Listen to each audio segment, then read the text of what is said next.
আসসালামু আলাইকুম। কুয়েতে যারা হারাজে চাকরি করতেছেন, প্রত্যেকটা বিল্ডিং এরকম আপনার বালুয়া আছে। তো এই বালুয়ার কাজগুলো আপনার বেশিরভাগ মাস্ট্রিরা করে।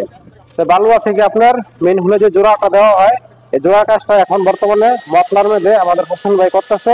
আপনারা হোসেন ভাইকে কাজ দিতে পারেন, সমস্যা নাই ইনশাল্লাহ। কেরামিয়া দেওয়া হবে 10 টাকা করে, আর যদি কাজ বেশি হয় আর বেশি দেওয়া হবে।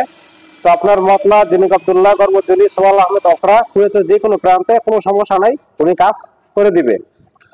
তো এখানে আপনারা দেখতে পাচ্ছেন এই কাজটা করা হয়েছে। এখানে মতলা আরো অনেকগুলো কাজ উনি করছে। তো আপনারা হোসেন ভাইয়ের সাথে যোগাযোগ করবেন যদি কারেন্টের কোনো কাজ থাকে। কারেন্টের কাজ উনি করে, পুরো বিল্ডিং এর কাজ নিয়ে। তো নিচের নাম্বার দেওয়া থাকবে, এই নাম্বারে হোসেন ভাইয়ের সাথে যোগাযোগ করবেন। ধন্যবাদ।